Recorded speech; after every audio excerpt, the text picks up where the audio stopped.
Bien, queridos hermanos y hermanas, vamos a hablar hoy de este pasaje en el Evangelio de Lucas, en el capítulo 24. Desde hace ya muchos meses venimos estudiando este Evangelio de Lucas, siguiendo paso a paso la vida y las obras y las enseñanzas de nuestro Señor Jesucristo.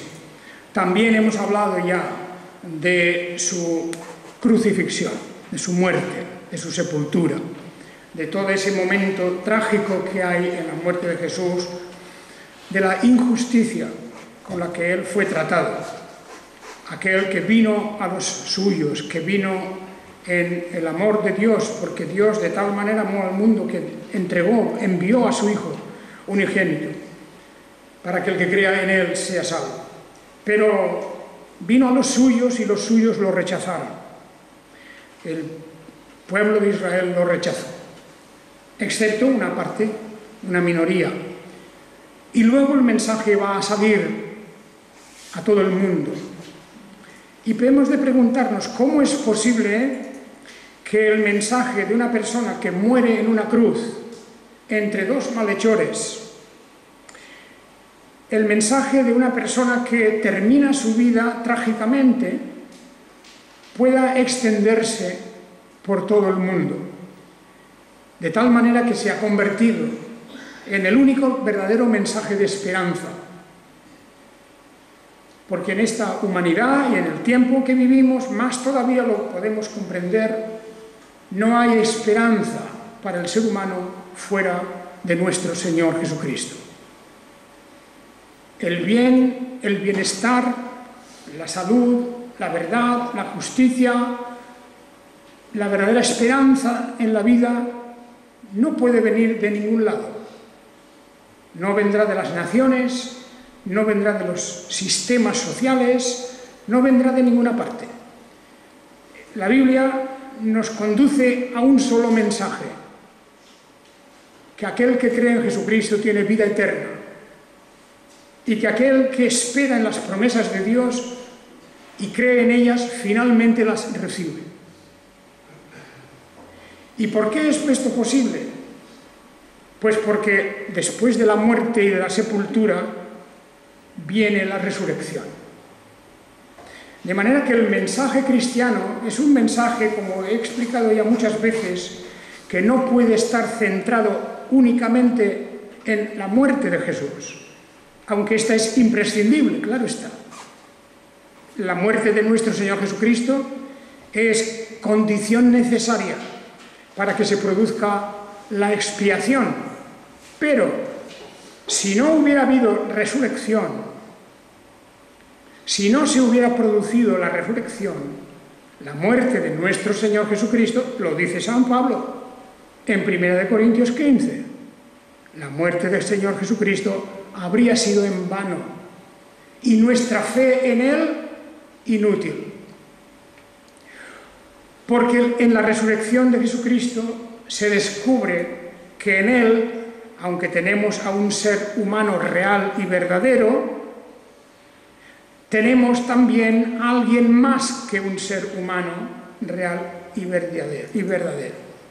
No es, ya lo sabemos, no es un ángel, no es un ser mitológico, no es algo extraño que no acabe de explicarse por ninguna parte, sino es aquel en quien está la plenitud de la divinidad. Y esta realidad es la que hace posible que la muerte no triunfe sobre él. Todos los seres creados pueden terminar su vida y pueden desaparecer en un sentido. Pero no así en el caso de nuestro Señor y Redentor Jesucristo. Su vida es una vida totalmente asegurada. Y ahora, al estudiar la resurrección, hemos de mirar la parte histórica y también la parte doctrinal de la misma, como también lo que nos afecta personalmente a nosotros, porque nuestra relación con el Señor Jesucristo es la relación con un ser viviente, con un ser dotado de toda la plenitud de la divinidad. Lo primero es recordar qué es lo que ocurrió exactamente. Jesús murió lo que llamaríamos hoy un día viernes. En el calendario judío, la manera de los judíos de contar los días no tienen nombre propio, sino que se dice día primero, día segundo, día tercero, día cuarto, etc. ¿Verdad? El día primero es lo que nosotros hoy celebramos, el domingo. Hoy, por ejemplo, hoy en Israel están trabajando porque es el día primero de la semana, allí, hoy, ahora en este momento. Es un día normal, es un día laborable. Trabajan porque es el día primero, igual que en los tiempos de Jesús. Y cuando llegamos al día séptimo, el Shabbat, es el día del descanso, el día del reposo. Pero en el día del reposo no se pueden hacer muchísimas cosas, y menos todavía lo que no se podía hacer en aquel día de la Pascua que se estaba celebrando, y además del día de reposo, no se podía llevar a una persona a crucificarla allá a un monte cerca de la ciudad, y no se podía hacer todo el trabajo necesario para sepultarla, etcétera, etcétera. No se podía hacer. Lo tenían que hacer el día antes, el día sexto. De manera que en el día sexto Jesús fue crucificado. Esta es la historia que nos cuenta el Evangelio. Y aquí Lucas en concreto nos habla de cómo las mujeres que habían ido con él desde Galilea y le siguieron de cerca, fueron a ver el sepulcro donde lo iban a poner, y todo esto estaba ocurriendo en el día sexto, en el viernes, el día sexto. Y así Jesús fue sepultado el día sexto. Murió ese día y fue sepultado en ese día. Y con eso ya cuenta un día entero, aunque no se cumplan las 24 horas de estar muerto y sepultado, pero ya es el primer día. El segundo día fue el día de reposo. Y en ese día de reposo no ocurrió nada, al menos ante testigos, no ocurrió nada. Cada uno se fue a su casa. Era el día del Shabbat, era el día de estar con la palabra de Dios, era el día de respetarlo, no hacer trabajos, etc. Dedicación espiritual, mental, todo esto a Dios, al Señor, conforme a la costumbre judía. Y luego, cuando ya pasó el día de reposo, y fijaos que los días hay que contarlos en el momento en que se pone el sol, entonces empieza el siguiente día. Pues por lo tanto, el viernes ya por la noche, al declinar el sol y hacerse oscuro, ya había empezado el tercer día. Y en ese tercer día, en algún momento durante la noche, durante la madrugada tal vez, muy temprano, pasó algo extraordinario. Y es que aquel cuerpo que había quedado exangüe, que había quedado mutilado, aquel cuerpo en el que se habían cebado con insultos, con agresiones, con las lanzas, con los clavos, con todo aquello, aquel cuerpo que yacía dentro del sepulcro, resucitó, recuperó la vida. Estaba inanimado, sin espíritu, pero he aquí que el cuerpo al tercer día resucita. Y ahí es donde los profetas habían anunciado la señal de Jonás, como Jonás había estado también 3 días en el vientre de un monstruo marino y fue vomitado luego. Así también el Hijo del Hombre resucitará al tercer día. A eso Jesús lo había anunciado. Y también ocurre que en el momento en que Él resucita, los ángeles de Dios removieron la piedra del sepulcro y de allí salió Jesús. Pero nadie lo vio en ese momento. Había guardianes, parece que estos habían quedado en un profundo sueño. Nadie completamente podía testificar lo que había ocurrido en ese momento. Pero al poco tiempo llegaron las mujeres. Y por eso, fijaos, el capítulo 24 empieza: pero al primer albor del primer día de la semana, fueron al sepulcro llevando los aromas que habían preparado. Esto eran las mujeres que habían venido con él de Galilea. Y hallaron que la piedra del sepulcro había sido rodada. Y cuando entraron, no hallaron el cuerpo del Señor Jesús.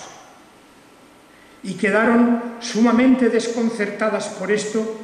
Pero he aquí, 2 varones con vestiduras resplandecientes se pararon junto a ellas, que estaban llenas de temor y cabizbajas, y les dijeron: ¿por qué buscáis entre los muertos al que vive? No está aquí, sino que fue resucitado. Recordad cómo os habló estando aún en Galilea, diciendo: el Hijo del Hombre tiene que ser entregado en manos de hombres pecadores y ser crucificado, y al tercer día resucitar. Y se acordaron de sus palabras. Y una vez que regresaron del sepulcro, anunciaron todas estas cosas a los 11 y a todos los demás. De manera que esto es lo que Lucas, casi como si fuera un cronista, un periodista, nos dice paso por paso los detalles de aquel momento trascendental. Incluso los detalles de las palabras que aquellos 2 ángeles de Dios dijeron a las mujeres. Les dijeron: el Hijo del Hombre, esta era la profecía, esto es lo que Él les habló. Recordad cómo os habló estando aún en Galilea, diciendo: el Hijo del Hombre tiene que ser entregado en manos de hombres pecadores y ser crucificado, y al tercer día resucitar. Bien, toda esta historia, hermanos, en todos sus detalles, nos lleva al punto principal de todo: que Jesús no estaba en el sepulcro, que Jesús había resucitado, no a la manera en que Lázaro había resucitado. Porque él habla de aquí del Hijo del Hombre, con toda intención, porque está hablando de su naturaleza humana. Está hablando de sí mismo como verdadero humano, como verdadero hombre. De la misma manera que la persona que fue crucificada, o la persona que nació de María, era el Hijo del Hombre. Todos los aspectos de su humanidad. Jesús nació de una mujer, Jesús vivió entre sus propios vecinos, sus contemporáneos, y Jesús fue juzgado y crucificado como hombre y sepultado como hombre. Era un hombre real, verdadero, no era una apariencia, no era un ángel disfrazado de hombre, no era un ser, diríamos, incalificable, o un ser que no pueda ser catalogado. No, era hombre, era Dios. Y en esa calidad de hombre, primero aquí lo vemos resucitado. Cuando entraron no hallaron el cuerpo del Señor Jesús, un cuerpo real y verdadero. Bien, aquí es donde tenemos pues el punto supremo de toda la fe cristiana. Porque, como ya he dicho, de otra manera, la muerte de nuestro Señor Jesucristo, privada de la resurrección, si eliminamos esa resurrección, esa muerte, no habría sido más que un ejemplo de una buena persona. Como es verdad que en la historia de la humanidad han muerto ejecutados muchas personas inocentes. y muy buenas personas también, pero no han resucitado. No han resucitado. Aunque el mensaje de esas personas o el ejemplo de esas personas haya tenido una cierta importancia en la vida, en algunos casos, no es comparable con el poder del Evangelio y del mensaje de nuestro Señor Jesucristo. Porque eso no es simplemente un mensaje, es el Espíritu de Dios que aplica ese mensaje a las personas por medio de la fe. La fe viene por el oír, y el oír la palabra de Dios. En la palabra de Dios tenemos el depósito de la fe. Y cuando nosotros nos preguntamos, Señor, ¿cómo puedo fortalecer más la fe? ¿Cómo puedo tener más fe? Pues la respuesta es, tienes un depósito aquí en las Escrituras. Tienes una fuente que nunca se agota. Mediante la lectura de la palabra, mediante el escuchar la palabra, la predicación de la palabra, ahí es donde tenemos la posibilidad de engrandecer la fe y de que esa fe sea un ejemplo para todos y lo que nos lleva a lo largo de la vida adelante, en medio de las aflicciones, en medio de las dificultades y de los problemas, porque sin fe es imposible agradar a Dios. Y claro está, la pregunta es, si crees, y todos vosotros, si creéis en esta resurrección de Jesús, que no es como la resurrección de Lázaro, porque Lázaro volvió a morir al poco tiempo, y lo de Lázaro es una excepción, y alguna otra resurrección que el Señor Jesucristo mismo realizó de alguna persona recién muerta, pero todas ellas luego murieron. Y aquí tenemos algo diferente, distinto. Es una resurrección que significa el triunfo sobre la muerte, el triunfo sobre la causa de la muerte, que es el pecado. La liberación no solamente del propio Jesús como Hijo del Hombre, de las cadenas de la muerte, sino también la liberación de todos nosotros, porque en Él obtenemos resurrección y vida eterna, siempre y cuando nuestra confianza y fe esté puesta en Él. Ese es el mensaje que el Evangelio nos da. Y esa es la historia en las resumidas palabras que tenemos aquí, pero tenemos que ir a ver la carta a los Corintios. Tenemos que mirar lo que el apóstol nos da en términos de doctrina. La doctrina es fundamental en todo. A veces hay iglesias y hoy día teólogos, etcétera, que dicen, bueno, la doctrina no importa. Dicen, lo que importa es la fe y el amor. Pero, ¿cómo se puede hablar de la fe y el amor sin la doctrina? Porque la doctrina nos explica lo que es verdaderamente la fe y nos explica lo que es verdaderamente el amor. El amor no como un sentimiento o una emoción, sino como lo que dice el capítulo 13 de Primera de Corintios. El amor es el ágape, ese amor verdadero, ese amor que Primera de Corintios 13 nos ensalza. El amor es sufrido, el amor es bondadoso, el amor no tiene envidia, el amor no es jactancioso, no se envanece, no actúa indebidamente, no busca lo suyo, no se irrita, no toma en cuenta el mal, no se alegra de la injusticia, sino que se regocija con la verdad, todo lo sufre, todo lo cree, todo lo espera, todo lo soporta. Bueno, el amor es el querer para el prójimo lo que queremos para nosotros mismos. En definitiva, es el verdadero amor que Dios derrama en nuestros corazones. Y eso es doctrina, porque eso es la enseñanza de la palabra de Dios, eso es la doctrina. Y lo mismo con respecto a la fe. La fe no es una confianza en cualquier cosa. La fe es una certeza, una seguridad. La carta a los Hebreos nos explica en el capítulo 11 lo que es la fe.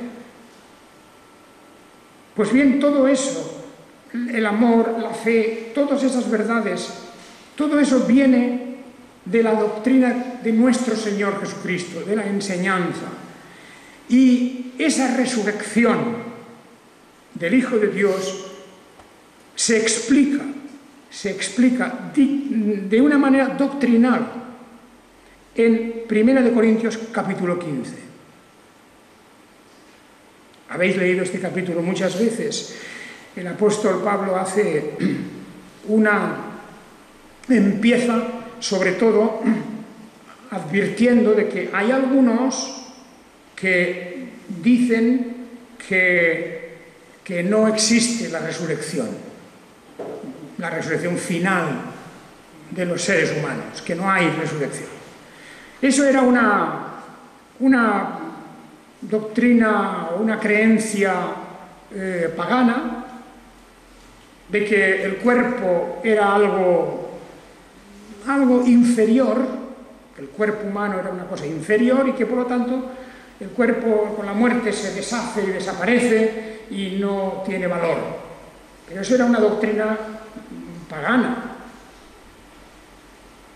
de filósofos griegos. La Biblia nos enseña la importancia del cuerpo, pero dice, nuestro cuerpo de ahora está afectado por el mal, por el pecado, por la caída, y todos sufrimos cosas a lo largo de esa vida y al final el cuerpo muere. Pero, dice la Escritura, pero existe una resurrección. Ya el antiguo patriarca Job, también él pensaba y creía y esperaba en la resurrección. Cuando su cuerpo se deshacía por aquella terrible enfermedad, él estaba esperando que volvería otra vez a ver a su Redentor en su cuerpo.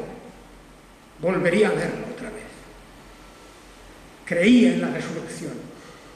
Y el apóstol Pablo dice, cuidado hermanos, tened cuidado con los que dicen que no hay resurrección. Y os recuerdo, hermanos, el evangelio que os prediqué, el cual también recibisteis, en el cual también estáis firmes, por el cual también, si os aferráis, os cogéis fuerte a la palabra que os prediqué, sois salvos, si no creísteis en vano. Y entonces dice, ¿qué os he enseñado yo? Dice el apóstol a los hermanos de Corinto, ¿qué os he enseñado?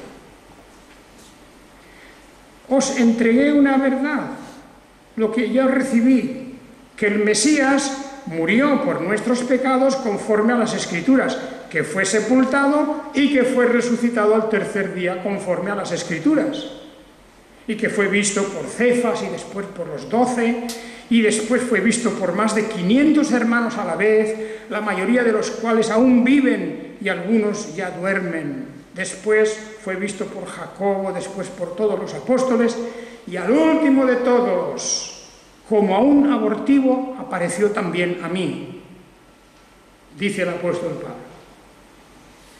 De manera que él está dando ese testimonio, diciendo, esta es la realidad, esto es lo que os he enseñado, como diciendo, mirad que el Evangelio en su doctrina esencial se puede resumir en estas verdades que, por cierto, son las que poco tiempo después aparecieron en un documento que se llama el Credo Apostólico. En el Credo Apostólico pues se dicen estas verdades, ¿verdad? Muy brevemente, muy resumido, pero son las verdades esenciales de la fe cristiana, que creemos en el Padre, en el Hijo, en el Espíritu Santo, que creemos en que Jesús fue sepultado, que fue crucificado, que resucitó, etc. Todas estas cosas. Es el mensaje.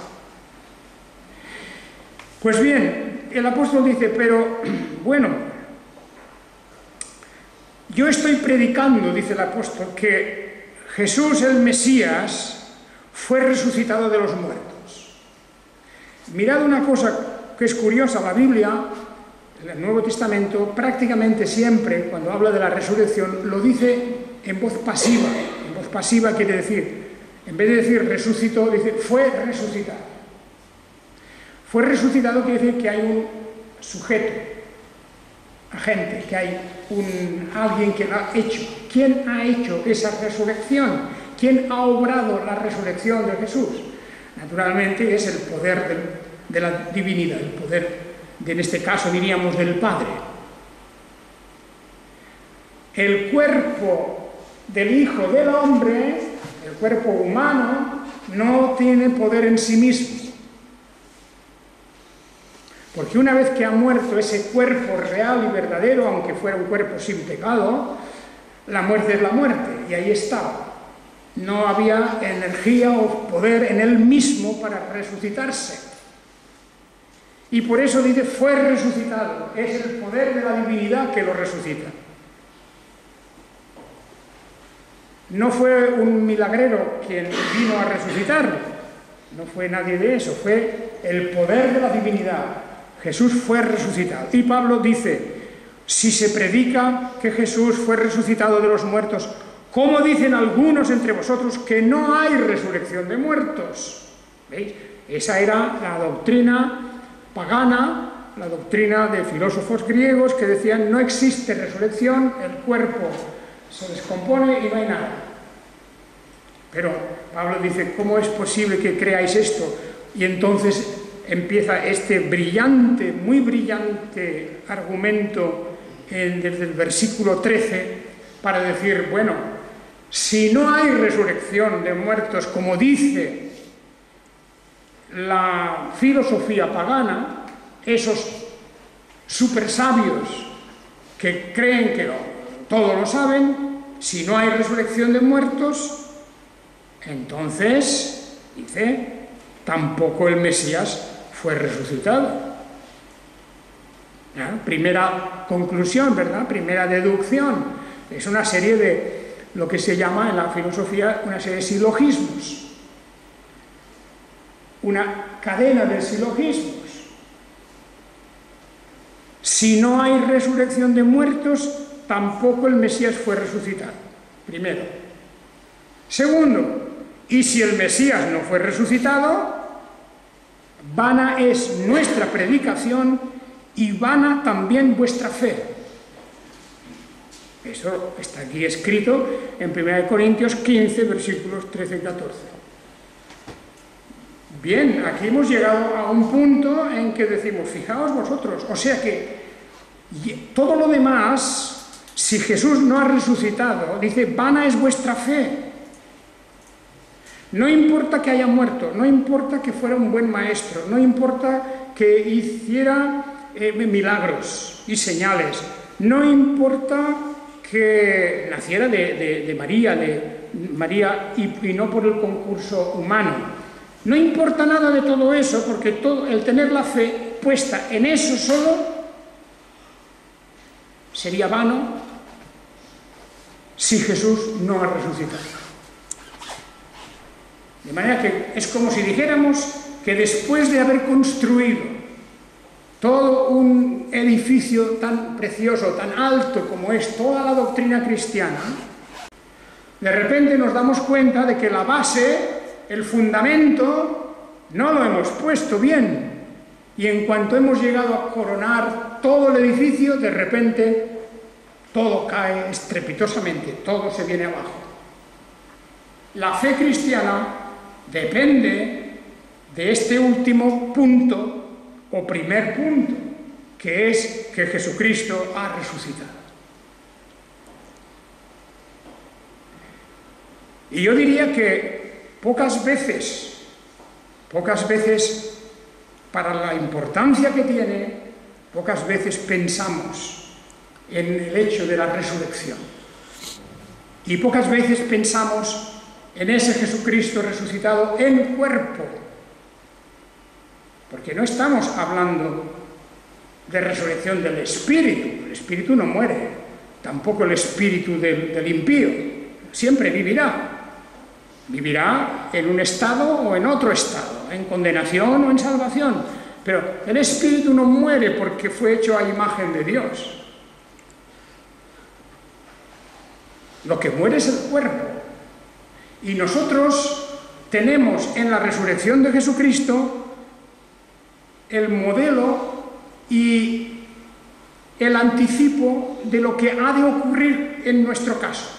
Nuestro cuerpo morirá, pero nuestro cuerpo resucitará. Y en un nuevo cuerpo resucitado y en unas nuevas condiciones de vida entraremos en la vida eterna. Y todo eso en la Biblia se nos explica, diríamos, a media luz. Pero está dicho, está suficientemente dicho, que resucitaremos en Cristo Jesús. Él es las primicias, Él es el primero de la resurrección. Y de ahí nosotros tomamos fuerza para decir, ¿dónde está, oh muerte, tu victoria? ¿Dónde está, oh muerte, tu aguijón? O el sepulcro. No hay victoria, ya no hay más arma que la muerte tenga, o el sepulcro, sobre nosotros, porque tenemos aquí la realidad de la resurrección de nuestro Señor Jesucristo. Pero es una realidad que la hemos de aceptarla por la fe, por supuesto. De todo lo que leemos, nosotros no hemos visto nada. Nosotros tenemos la Escritura. Y por eso la Biblia dice, la fe viene por el oír la palabra de Dios. Y todo depende de nuestra fe y confianza en la palabra de Dios, todo. Hermanos, este es un mensaje realmente único, porque no existe ningún otro sistema religioso en el mundo en donde todo se haga depender de la muerte y resurrección, que podríamos hacer una palabra ya unida, una palabra conjunta, una palabra única, muerte, resurrección, porque la muerte sola no nos sirve. Y si no es, y la resurrección requiere que haya habido muerte. Por lo tanto, han de ir juntas las dos. Así que si no hay resurrección, por eso dice, pues bien,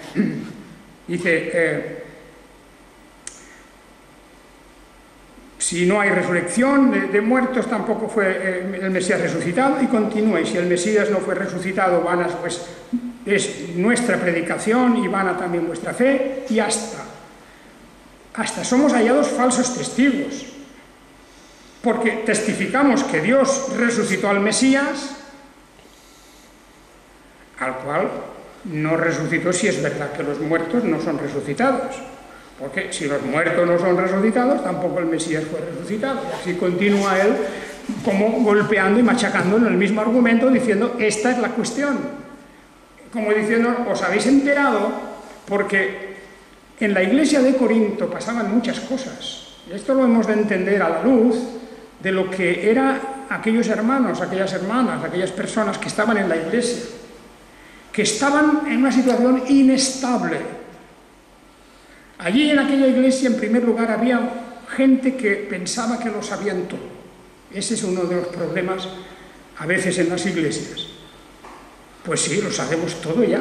Aquí nadie puede venir a enseñarnos. Y cada uno había empezado a sacar sus propias doctrinas, sus propias experiencias. Cada uno iba por un lado. Luego habían discusiones y disputas sobre si era Pablo el mejor, si era Apolos el mejor, si tal vez fuera otro, Estéfanas el otro. En fin, aquí había toda una serie de cosas extrañas en la iglesia de Corinto, y entre ellas algunos empezaron a decir, no hay resurrección. Como si dijeran, pues que hemos recibido un mensaje. Algunas personas piensan que están recibiendo mensajes todo el día de arriba, ¿verdad? Y los van propagando, cosas que salen de su propia mente. En Corinto pasaba esto. Y mientras tanto, la vida de aquellas personas se iba deteriorando, no había orden en la iglesia, no había disciplina, cada uno hacía lo que quería, la inmoralidad se había instalado allí dentro. Y bueno, y la consecuencia peor era esta que vemos en el capítulo 15. ¿Cómo algunos de vosotros dicen que no hay resurrección? ¿Qué invento es ese? ¿Qué doctrina es esa? ¿No os dais cuenta de lo que estáis diciendo? Bueno, pues ahí tenemos el mensaje que el apóstol y los evangelios nos están dando con todo lujo de detalles. El punto crucial y trascendental de todo, aparte del hecho de la persona y de la personalidad del propio Jesús, de la persona como hijo del hombre, hijo de Dios, las dos cosas. Aparte de eso, la trascendental es que Él resucitó de los muertos y hoy vive. Vive, por supuesto, el espíritu, que eso nunca ha muerto, pero vive también en el cuerpo resucitado, en el cuerpo que fue visto, que lo tocaron a los apóstoles que estaban en dudas y sus discípulos: mirad mis llagas en las manos y en el costado, tocadlas. Comió con ellos, anduvo con ellos, se apareció en medio de ellos.